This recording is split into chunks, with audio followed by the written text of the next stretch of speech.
Hi guys, so today we're going to be doing a bit of a fun video. We're going to be critiquing the choice of CNN and their definitive ranking of 2020 Democrats. As you can see, these are the rankings that CNN's team of Harry Enton and Chris Cillizza have put together. And I'm just going to real quick go through it. So at number 10 they have Julian Castro, number 9 Amy Klobuchar, number 8 Kirsten Gillibrand, number 7 Bernie Sanders, number 6 Sherrod Brown, number 5 Cory Booker, number 4 Elizabeth Warren, number 3 Joe Biden, number 2 Beto O'Rourke, and number 1 Kamala Harris. So I have a lot of disagreements with this. I think they're being incredibly biased against individuals like Bernie Sanders and incredibly in favor of people like Kamala Harris and Beto O'Rourke, and giving them quite a lot more credit than they really deserve.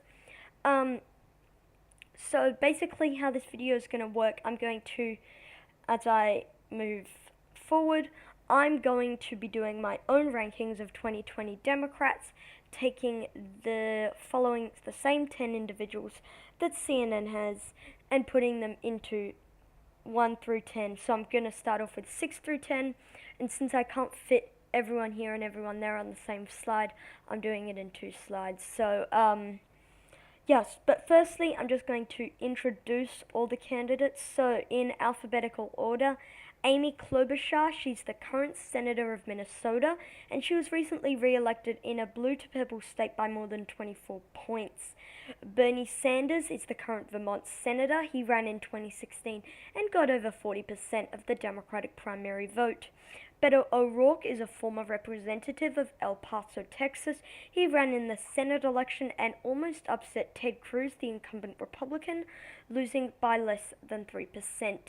Cory Booker is a senator from New Jersey, and he won back in 2014. Elizabeth Warren is a senator from Massachusetts. She won by 24 points in the recent 2018 midterms. Joe Biden is the former senator from Delaware and the former vice president, and like Bernie Sanders, he's very well known and very loved, like Bernie Sanders, among the Democratic base. Kamala Harris is a senator from California and is somewhat progressive, but doesn't have very many progressive feats to show off because she just got there. Kirsten Gillibrand is a senator from New York who won big in the midterms by 34 points. By the way, she's already announced that she's running for president. Julian Castro is the former Housing and Urban Development Secretary. His brother is actually a representative. He has also recently announced he will officially be running for president. And Sherrod Brown, the senator from Ohio, won in the midterms by 7% in a purple to red state. So how this video is going to work, I'm going to go through 10 all the way through 6. For each candidate, I'm going to go over a recent election victory, their most recent election victory, compared to the 2016 presidential results in that state. Go over the net swing between that, and that could tell us about their electability. So that's all for winning in a general, but for winning a primary, you do need to be quite liberal to appeal to that Democratic base. And we'll also go over the name recognition, which is needed in a Democratic primary, and also some brief comments if they're applicable. So firstly, in number 10, we have Julian Castro. So Julian Castro is at number 10. He doesn't have an election victory. The last kind of election victory was when he was like 21 years old. So I'm not going to be using that because it's not very valid. 2016 presidential results in Texas, Trump won by 9.2%. We can't have a net swing because we don't really have anything to compare it to. For the liberal score, I gave him a 5 out of 10. He doesn't really have very many policies to show off, so I can't really give him anything other than the average. And 37% name recognition according to the recent CNN SSRS poll. Which is kind of ironic we're using their polling even though we're doing a critique. of that. And brief comments, he doesn't really have anything to show off for that. So in number 9 we have Sherrod Brown. So Sherrod Brown, his recent election victory was he won by 6.8%. That's something to note considering that Trump won the state by 8.6%. So you could say that that would be something that is beneficial. So that means that the net swing is plus 15.4% for the Democrat Sherrod Brown. If he were to carry that over to the presidential race, he would easily win in a landslide. And even if it was like half of that, he would still easily win, easily dispatch a win against President Trump. His main concern, though, is going to be winning a Democratic primary, as he has 31% name recognition. I gave him a score of 8 out of 10 for Liberal. He has been quite progressive, I must say. He's voted quite progressive, and I think that shows that you need a populist progressive to be able to win in the Midwest. And a few comments, he can say he can win in Ohio.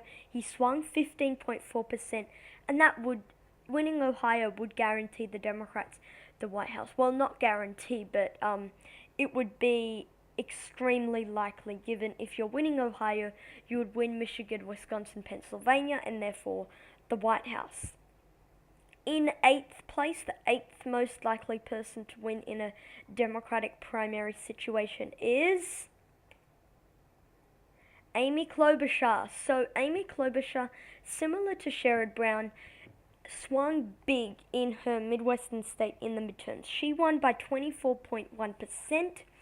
The presidential results were Clinton won by just 1.5%, so that's a 22.6% swing. That's something that she can show off and say, well, if I can swing 22.6%, even if I don't swing by that much in the other Midwestern states, it would still be enough to win me the White House. However, a concern for her would be winning the Democratic primary, because I gave her a liberal score of 3 out of 10. Not the best. She doesn't have many liberal votes. She does take money from big pharmaceutical companies. I'm not sure if she's a Medicare for All sponsor. I should have done a bit of research on that. But her name recognition is at 46%, so a bit better than both Sherrod Brown and Julian Castro. And also better than the next person on this list, which is Kirsten Gillibrand. So Kirsten Gillibrand, she won by 34% in her recent election victory. Oh, by the way, she has announced she is officially running for president. So, Kirsten Gillibrand won by 34% in the recent 2018 midterms. Clinton carried that state by 21.3%, so that's a 12.7% swing. Yes, great, that's a swing, but I really wouldn't put much weight into this, because even though she swung big, that doesn't necessarily mean much, considering it's from New York, and New York will go Democratic for any of these potential 10 candidates, so it doesn't really mean much.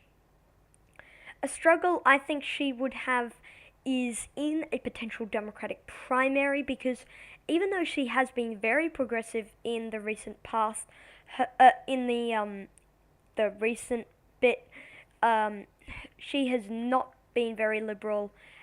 Beforehand, I gave her a liberal score of 5 out of 10, because weighing up her recent progressive votes and her very centrist and conservative past, that's kind of what it came to. Her name recognition, so that would be a problem for her, answering for her more conservative past. Name recognition is at 45%, so definitely a struggle, less than Amy Klobuchar, which kind of surprised me, but yeah, even though she swung big, New York doesn't really matter in a presidential situation. So next up, if I can find it on my phone, Cory Booker is the next person on our list. Okay, a graphical error there. Okay, there we go. So that's just a small error there. Cory Booker, Democrat, he won by 13.4% in 2014. That seems pretty good, but Clinton won by 13.2, so that's a net swing above Clinton of 0.2, which is negligible. So that's not looking too good for Cory Booker in that sense, as he didn't really swing much. 2014 was a Republican wave year, but still, I really don't. That's not a very good feat to show off. Another problem, I gave him a liberal score of 3 out of 10. He is not liberal at all. He takes money from big pharmaceutical companies, big companies, and he may or may not be a sponsor of Medicare for All, but I feel like Medicare for All, as of right now, if you want to be a serious contender in a 2020 situation, you kind of need to sponsor Medicare for All. Another problem for Cory Booker, he is bad at campaigning. His swing to the left seems kind of like he wants to run for president. It doesn't seem like he's really in it. He's bad at campaigning. However, the reason why he's not like on this list is because he has name recognition of 61%, and it's not all bad name recognition either. So even though of that, Democratic voters still kind of see him in a positive way. So that's why I put him at number 6. Still not a favorite to go on and win that nomination. So now we've gone through the 6 through 10 candidates. So let's just run through those just as a quick reminder. Julian Castro, Sherrod Brown, Amy Klobuchar, Kirsten Gillibrand, Cory Booker. So now we get to the most interesting part of the video, which is for candidates who are the front runners, the top 5 front runners of numbers 5 through 1. So here we go.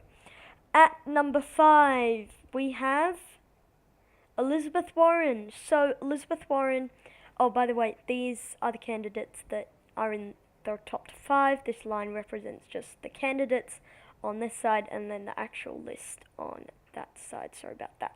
So Elizabeth Warren, interesting candidate. She won in 2018 by 24.2%. In 2016, Clinton won by 27.3%. That's a net swing of negative 3.1%. So that's not great for someone like an Elizabeth Warren. So that could be a problem with her electability. However, she may perform well in a Democratic primary situation. So I would say her main hurdle would be the general election over the primary. Her liberal score, I gave her an 8.5 out of 10. She is far and away the second most progressive person, well, not person, but second most progressive senator in the country, behind Bernie Sanders. In addition, another reason why she could perform well in a Democratic primary, 84% name recognition. That's pretty good name recognition.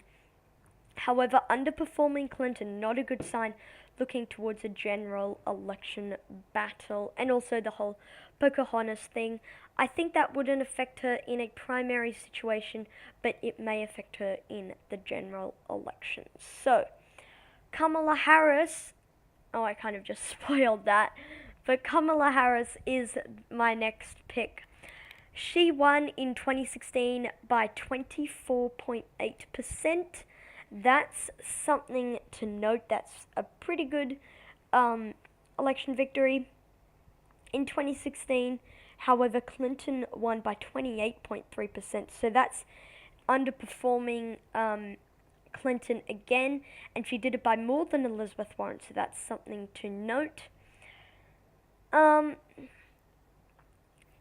As of the question of is she liberal, I did not think that she's very liberal. I gave her a score of 4 out of 10 for that.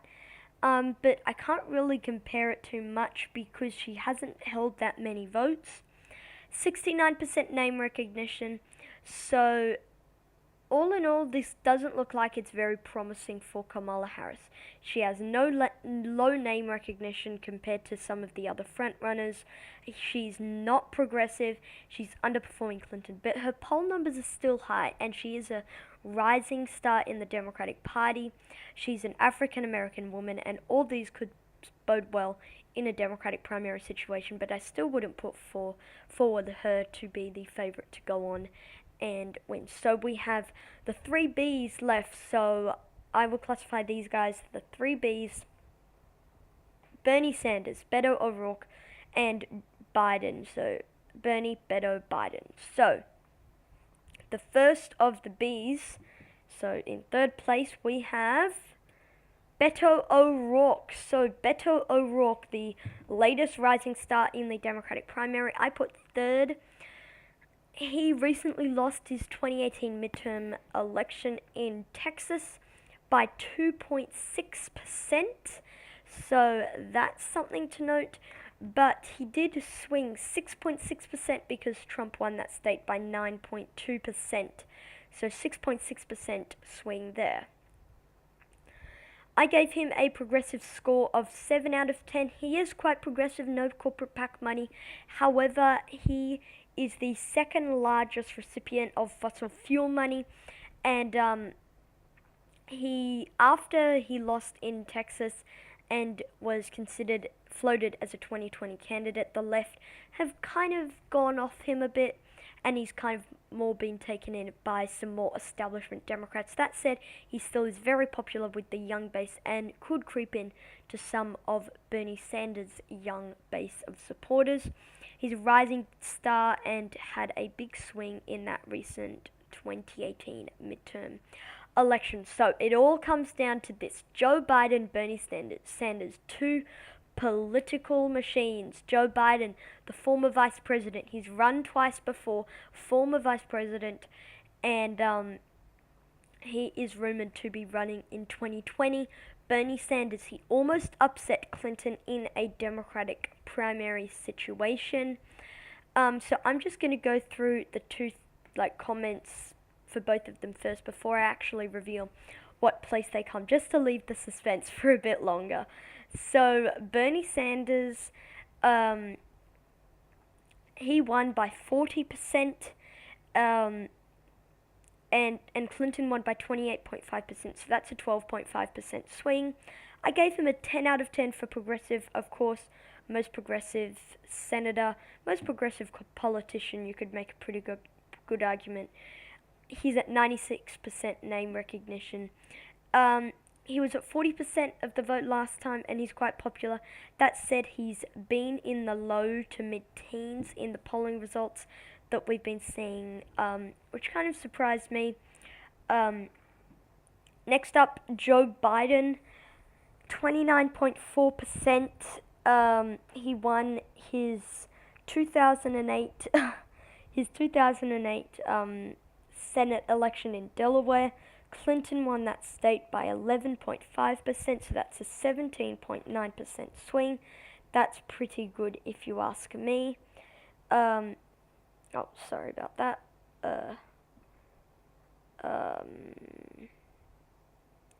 Sorry, just 1 second. Okay, I only gave him a progressive score of 4 out of 10, not too progressive. 96% name recognition, so let's reveal who's number 2, who's number 1. So the second most likely person I see being the 2020 nominee for the presidency of the United States is Joe Biden. And so that leaves number 1, Bernie Sanders. I see Bernie Sanders being the most likely person to win that potential Democratic primary situation. Joe Biden has been leading in more of the polls and more recent polls than Bernie Sanders, but I still think that energy is really there for Bernie Sanders, and I think that he would pull it home at the end of the day. Very progressive, very high name recognition, and he got 40% of the vote last time as an unknown. I see Bernie Sanders being the single person who's most likely to win the 2020 Democratic nomination. So those are my rankings. Number 1, Bernie Sanders. Number 2, Joe Biden. Number 3, Beto O'Rourke. Number 4, Kamala Harris. Number 5, Elizabeth Warren. Number 6, Cory Booker. Number 7, Kirsten Gillibrand. Number 8, Amy Klobuchar. Number 9, Sherrod Brown. Number 10, Julian Castro. I would even be reluctant to put in Julian Castro at the end, but I did just want to include the same candidates. I would be more inclined to put someone like Richard Ojeda or Tulsi Gabbard in that number 10 spot. There you see CNN's rankings, which I think are absolutely biased and do not rely on even a bit of polling, because Bernie Sanders being in number 2 in the polls and number 2 last time is in number 7. So, and Kamala Harris, who's in number 5 in the polls, is number 1. Makes no sense. Beto O'Rourke, who lost his race, who's in number 3 in the polls, is number 2. You could make quite a strong case for Beto O'Rourke being in number 2. Joe Biden, I would have him a bit higher up because he's first in the polls. I wouldn't put him as 3rd. Elizabeth Warren at 4th. Yeah, that's probably about right. Cory Booker, yeah, that's probably about right. Sherrod Brown at number 6, I would not put him there. Most people don't even know who Sherrod Brown is. If I just real quick check his name recognition, he's at 31%. No, I don't see him coming close to winning, especially over Bernie Sanders. Kirsten Gillibrand, I would have her a bit higher. Same thing with Amy Klobuchar. And Julian Castro, I would say he barely gets on that list. So definitely some interesting biases to point out. Closest two people in my rankings, I would say Bernie Sanders and Joe Biden, definitely. I don't really understand what CNN is getting at with these biased things, because like Political Forecast did a video about this where he slammed CNN's choice, and they're getting pretty bad publicity about it. So from a media perspective, I don't think it's a good idea for them to continue doing that. Or if they continue to do it, they need to take a much more serious approach and not just put in their favorite candidates like Kamala Harris and Beto O'Rourke at the top, even though they aren't the favorites to go on. And when Beto O'Rourke, I could see a pretty strong case for him to be in 2nd place, but still I would put him in 3rd or 4th. Kamala Harris, no way, she's at number 1. But my main criticism, Bernie Sanders is at 7, seriously? I mean, he came in number 2 last time, he got 40% of the vote. He has struggled recently, I will give them that, but he has a very devoted voice in the party. He's one of the most popular politicians, and the fact that you put him over Cory Booker and Sherrod Brown is really saying something about your bias. So CNN, I recommend that if you're going to continue to do this, you take a much more serious approach, or else you're going to keep getting a bad rap by your kind of like readers, I guess. So that's my ranking. I'm going to leave it off there, just real quick. So that's CNN's rankings, and I'm going to leave it off at my rankings. There we go. So that's it for today's video, guys. Thank you guys for watching this video. Comment down your suggestions below, and I'll see you all in the next one. Peace.